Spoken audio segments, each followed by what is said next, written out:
Hello friends, welcome back. ഞാൻ നിമിഷ. അപ്പോൾ ഇന്ന് ഞാൻ വന്നേക്ക് പനീർ ഹൈദരാബാദിയുടെ വീഡിയോ ആയിട്ടാണ് വന്നിരിക്കുന്നത്. പേര് കേട്ടിട്ട് പേടിക്കേണ്ട ആവശ്യമൊന്നുമില്ല. നമ്മുടെ വീട്ടിൽ എല്ലാ സാധനങ്ങളും കിട്ടും കേട്ടോ. ആ സാധനം കൊണ്ട് നമ്മൾ റെഡിയാക്കി എടുക്കുന്നത്. പനീർ മാത്രം പുറത്തുനിന്ന് മേടിച്ചാൽ മതി. അപ്പോൾ ചപ്പാത്തിയുടെ പുൽക്കയുടെ അല്ലെങ്കിൽ പരാഠയുടെ ആണെങ്കിൽ എൻജോയ് ചെയ്യാൻ പറ്റിയൊരു കൂട്ടാനത്. അപ്പോൾ നമുക്ക് വീഡിയോയിലേക്ക് പോയാലോ. റെസ്റ്റോറൻറ്റ് സ്റ്റൈൽ നമുക്കിന്ന് റെഡിയാക്കി എടുക്കാം. അപ്പോൾ ഏറ്റവും ആദ്യം കടായിക്കകത്ത് ഞാൻ ഓയിൽ ചൂടാക്കി എടുത്തിട്ടുണ്ടായിരുന്നു. 200 ഗ്രാം ഞാനാണെങ്കിൽ പനീർ എടുത്തിട്ടുണ്ടായിരുന്നു. ഇതുപോലെ ക്യൂബ്സ് ആക്കി മുറിച്ച് വെച്ചിട്ടുണ്ട്. അപ്പോൾ അത് അവിടെ ഫ്രൈ ആവട്ടെ. ആ നേരം കൊണ്ട് നമുക്ക് ഒരു ബൗളിൽ കുറച്ച് വെള്ളം എടുക്കാം. അത് നമുക്കാണെങ്കിൽ ഒരു അര ടീസ്പൂൺ നമുക്ക് ഉപ്പിട്ട് ഇളക്കി വെക്കാവേ. നമ്മൾ പനീർ ഫ്രൈ ആക്കി എടുത്തേക്കുന്നില്ലേ, അത് നമുക്ക് ആ വെള്ളത്തിലോട്ട് ഡിപ്പ് ചെയ്തെടുക്കാം. അപ്പോൾ ആണെങ്കിൽ ഒത്തിരി ഹാർഡ് ആവത്തില്ല, ചൂയി പോലെ ആവത്തില്ല, സോഫ്റ്റായി തന്നെ ഇരിക്കും നമ്മുടെ പനീർ. അത് കാണുമ്പോൾ നമ്മളിങ്ങനെ ചെയ്യുന്നത്. പിന്നെ ആ കടായിൽ തന്നെ ഇച്ചിരി ഓയിൽ ഞാൻ വെച്ചിട്ടുണ്ടായിരുന്നു. നമുക്ക് അതിനകത്ത് 2 സവാള അതുപോലെ നീളം അരിഞ്ഞ് നമുക്ക് ഇട്ട് കൊടുക്കാം. ഒരു 5-6 അല്ലി വെളുത്തുള്ളിയും കൂടെ ചെറുതാക്കി അരിഞ്ഞത് അതും ഇട്ട് കൊടുക്കണം. പിന്നെ ഒരു കഷ്ണം ഇഞ്ചിയുടെയും കൂടെ അതും ചെറുതാക്കി അരിഞ്ഞിട്ട് കൊടുക്കുക.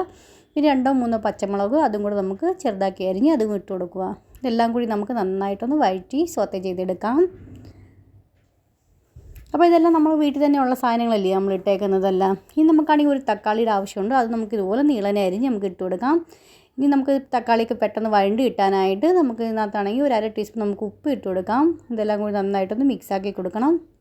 ഇനി തക്കാളിയൊക്കെ ഒന്ന് വെന്ത് വരുന്നവരെ നമുക്കൊന്ന് വെയിറ്റ് ചെയ്യാം. ഇനി നമുക്കാണെങ്കിൽ ഇതിനകത്ത് ഒരു 100 ഗ്രാം ഞാനാണെങ്കിൽ മല്ലിയില എടുത്തിട്ടുണ്ട്. കഴുകി വാഷ് ചെയ്തിട്ട് ചെറുതാക്കി അരിഞ്ഞ് ഞാൻ വെച്ചിട്ടുണ്ട് കേട്ടോ. മല്ലിയിലയുടെ ക്വാണ്ടിറ്റി ഇച്ചിരി അധികം തന്നെ വെക്കണം. അപ്പോൾ ആണെങ്കിൽ ഇത് നമുക്ക് അതിനകത്തോട്ട് ഇട്ട് കൊടുക്കാം. ഇനി നമുക്കിതെല്ലാം നന്നായിട്ടൊന്ന് വഴണ്ട് വരുന്നവരെ നമുക്കൊന്ന് വെയിറ്റ് ചെയ്യാം. വഴണ്ട് വന്നു കഴിയുമ്പോൾ ഗ്യാസിൻ്റെ ഫ്ലെയിം ഓഫ് ചെയ്യുക, തണുക്കാനായിട്ട് അനുവദിക്കുക. തണുത്ത് കഴിയുമ്പോൾ നമുക്ക് ഇന്നത്താണ് ഒരു മിക്സി ജാറിട്ട് ഒന്നോ രണ്ടോ ടേബിൾ സ്പൂൺ വെള്ളം കൂടെ ഒഴിച്ച് കൊടുക്കണം. നന്നായിട്ട് ഇതിൻ്റെ ഫൈൻ പ്യൂരി നമുക്ക് റെഡിയാക്കി എടുക്കാം.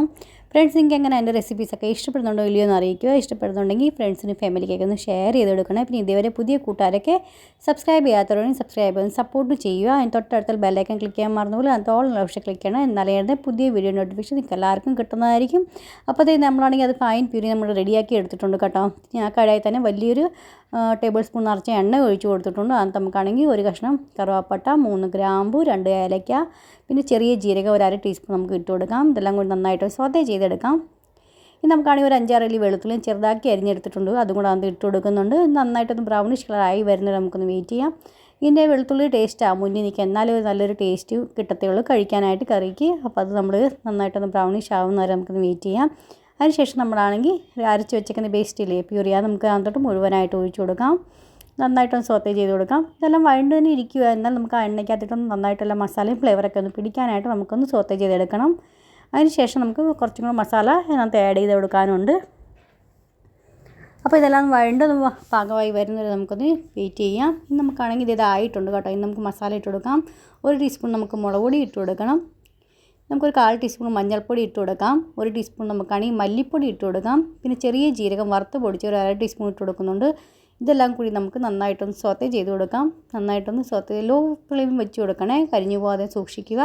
ഇനി നമുക്ക് അതിനകത്ത് 3 ടീസ്പൂൺ നമുക്ക് തൈര് ഇട്ട് കൊടുക്കാം. തൈര് നന്നായിട്ടൊന്ന് മിക്സാക്കി കൊടുക്കുക. അതിന് ശേഷം നമുക്ക് നന്നായിട്ടൊന്ന് വെന്ത് പാകമായി വരുന്നവരെ മിക്സായി വരുന്നവരെ നമുക്കൊന്ന് വെയിറ്റ് ചെയ്യാം. നന്നായിട്ടൊന്ന് മിക്സായി കഴിയുമ്പം ഇതിനകത്ത് നമുക്കാണെങ്കിൽ കുറച്ച് വെള്ളം ഒഴിച്ച് കൊടുക്കാം. ഇപ്പോൾ ഒത്തിരി തിക്കായിട്ടിരിക്കുമല്ലേ, അപ്പോൾ ഇച്ചിരി ലൂസായിട്ട് ഇച്ചിരി കുഴഞ്ഞിരിക്കുന്ന പാകം വേണം കേട്ടോ നമുക്ക് എടുക്കാനായിട്ട്. അപ്പോൾ ഇത് കണ്ടോ, അത് അങ്ങനെ നന്നായിട്ടൊന്ന് മിക്സാക്കി ഞാൻ എടുത്തിട്ടുണ്ട്. ഇതിപ്പോൾ ചൂടുവെള്ളം നമുക്ക് ഒഴിച്ചു കൊടുക്കാം. അവളെ ഞാൻ ചൂടുവെള്ളം ഒഴിച്ചപ്പോഴത്തെ ഞാൻ നല്ല തള വന്നു തുടങ്ങിയിട്ടുണ്ട്. നമുക്ക് ചെറിയൊരു ടീസ്പൂൺ നമുക്കാണെങ്കിൽ നമ്മുടെ ഹോം മെയ്ഡ് ഗരം മസാല നമുക്ക് ഇട്ട് കൊടുക്കാം. നന്നായിട്ടൊന്ന് മിക്സാക്കി കൊടുക്കാം. ഒരു ഇച്ചിരി വെള്ളം ഒഴിച്ചു കൊടുക്കുന്നുണ്ട്. എന്താ ചെയ്തൊന്നും കൂടെ നമുക്കൊന്ന് മസാല ഒന്ന് വേവിച്ചെടുക്കണം. അപ്പോൾ ഒന്നും കൂടെ വറ്റി കുറുകി വരും. ഇന്ന് എനിക്ക് ഇച്ചിരി ഉപ്പ് കുറവാണെന്ന് തോന്നിയപ്പോൾ ഞാൻ ഇച്ചിരി ഉപ്പ് ഇട്ട് കൊടുത്തിട്ടുണ്ട്. നിങ്ങൾ നോക്കിയിട്ട് വേണേ ഇട്ട് കൊടുക്കാനായിട്ട്. അപ്പോൾ അതൊന്ന് അടച്ച് നമുക്ക് ലോ ഫ്ലെയിമിൽ വെച്ച് കൊടുക്കാം. 1-2 മിനിറ്റത്തേക്ക് നന്നായിട്ടൊന്ന് വെന്ത് വരട്ടെ. അപ്പോൾ ഇതായി വന്നിട്ടുണ്ട്. ഇനി നമുക്കാണെങ്കിൽ വീട്ടിലത്തെ പാൽപ്പാടയില്ലേ, അത് നമുക്കൊരു 2 ടീസ്പൂൺ നമുക്ക് ഇട്ട് കൊടുക്കാം. ഇതിൻ്റെ പകരം നിങ്ങൾക്ക് ഫ്രഷ് ക്രീം ആണെങ്കിൽ ഉണ്ടെങ്കിൽ നിങ്ങളുടെ ഇട്ട് കൊടുക്കാം കേട്ടോ. അപ്പോൾ ഇത് നന്നായിട്ടൊന്ന് മിക്സാക്കി കൊടുത്തിട്ടുണ്ട്. ഒഴിച്ചതിന് ശേഷം ഇനി നമുക്കാണെങ്കിൽ പനീർ വറുത്ത് വെച്ചേക്കാം. അത് മുഴുവനായിട്ട് നമുക്ക് അതിനകത്തൊന്ന് ആഡ് ചെയ്ത് കൊടുക്കാം.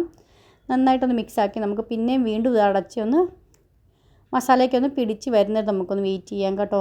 അപ്പോൾ ഇതുപോലെ നിങ്ങളൊന്ന് ട്രൈ ചെയ്ത് നോക്കണേ.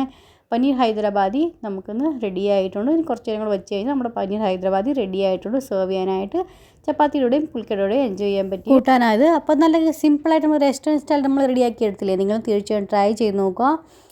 പിന്നെ ഇന്നത്തെ വീഡിയോ നിങ്ങൾക്ക് എല്ലാവർക്കും ഇഷ്ടമായെന്ന് വിചാരിക്കും. നാളെ നല്ലൊരു അടിപൊളി വീഡിയോ ആയിട്ട് വീണ്ടും കാണാം. അതുവരത്തേക്കും bye friends, thanks for watching and take care.